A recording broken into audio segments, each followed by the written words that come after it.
سوال داسې دی چې دا زنانه دا په منګزو کې کم ویښته وځي نو دغه ویښته خرڅول جایز دي که ناجایز دي؟ زنانو دا ویښته یا کټ کړي یا وخري یا چې هر څه کړي لکه، خو د زنانو ویښته چې کو په منګزو کې وځي کو په هر څه کې وځي، د زنانو د سر ویښته خرڅول جایز دي که ناجایز دي؟ نو ګوره انسان چې الله پیدا کړی دی که مسلمان دی کافر دی که چرته نارینه دی که زنانه دی که لوی دی که وړوکی دی، دا اشرف المخلوقات دی. صحیح شو؟ د دې هر جز د وجود چې دی دا اشرف دی، ډیر زیات عزتمند دی، د هغې د وجې نه د انسان یو جز خرڅول دا حرام دي، ناروا دي. دا حرام دي، ناروا دي.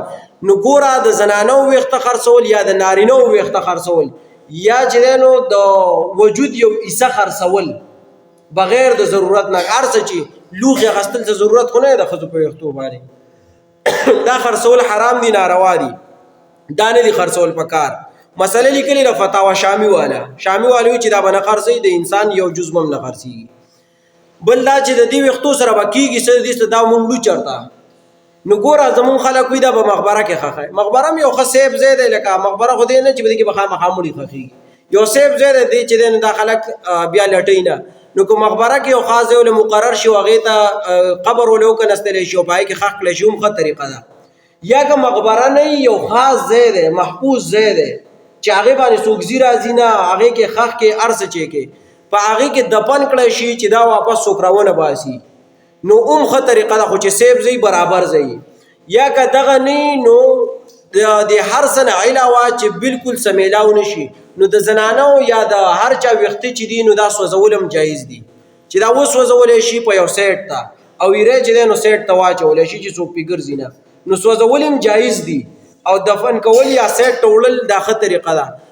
خلک اکثر خوړونو ته یا سیندونو ته اچوي، نو دا خوړونو ته ارتاول دا بیا دا چپې سیټ ته راوړي، دا خلک پسې ګرځي بیا راغونډي او خرڅوي. نو پتا و شامي والا وایي چې دا کار هم نه دی پکار، دا کار به هم نه کېږي. دویمه مسله چې دا شیطان چې دی خلک وایي شیطان به جهنم ته ځي که نه، نو دا شیطان خو قرآن کې هم بار بار راځي او حدیثو کې هم راځي چې دا خو د اور نه جوړ دی شیطان، دا خو ناري مخلوق دی. نو دا شیطان چې د اور نه جوړ دی واپس اور ته لاړ شي، نو اور خو اور نه سیزي، نو د شیطان خو دا سزا نه شو چې دی جهنم ته لاړ شي او هلته له سزا ورشي، پکار دی دله بله څه سزا مقرر کړي. سوال داسې دی چې جهنم کې خو به شیطان نه سوځي ځکه دی په خپله اور دی او جهنم اور دی، دی به سوځي څنګه؟ عقلي جواب واوره. انسان د خاورې نه جوړ دی، اصل ماخذ یاد وګورئ ښه، اصل ماخذ د شیطان د اور نه جوړ دی، د انسان د خاورې نه جوړ دی. نو انسان پیدا د څه دی؟ اصل ماخذ یې څه دی؟ خاوره ده. نو هسې ته ووایه چې انسان د خاورې نه جوړ دی او د پشکال یو مضبوطه لوټه راوالې د ولو دا منځ ورله پې وولې دی او پې خوږ شي که به پې خوږ نه شي؟ خوږېږي به پې انسان به پې خوږېږي که نه؟ دا لوټه خاوره ده که دا اور دی؟ دا خاوره ده چې انسان تی جوړ دی او دا انسان هم د خاورې نه جوړ دی. نو چې انسان په لوټه یا په ګټه باندې وولې دا ګټه هم د خاورې نه یو جز دی، په لوټه به تېواله په شکال لوټه تېواله ګټه دې د لاړو سیټ ټکه په لوټه باندې یو انسان لکه پری املا وولې دی پې خوږېږي د سزا په طور باندې. دقسې که چېرته دا شیطان د اور نه جوړ دی خو دا به بطور سزا دی په جهنم کې سوځولی کېږي او دا د ده لپاره سزا ده، داسې نه چې د ده لپاره به دا سزا نه وي او بلکې دی پکې سوځېږي نه، دی به سوځولی کېږي. بل سوال مونږ دا ویلی چې آیا د مرغوښ کار جایز دی که ناجایز دی؟ د مرغوښ کار چې دی نو بالکل جایز دی، خو چې یو د دې نه مشعله جوړه نه شي، مطلب دا چې سړی د دین د کار نه ونه باسي، د سړي نه مونځ قضا نه شي پکې، د سړي نه پکې ذکر اذکار پاتې نه شي، تلاوت پاتې نه شي، او چې بالکل په هغې پسې ورپسې یو تا ته نه هغه دین او هغه هر څه سیټ کړي صرف په ښکار پسې ور روانې، نو دا به بیا حرامي ده او بیا جایز نه چې دین پسې پرېښودلی کېږي. نور ښکار کول د مرغو یا د هر څیز ښکار کول بالکل جایز دي، هیڅ قباحت او ممانعت پکې نشتی.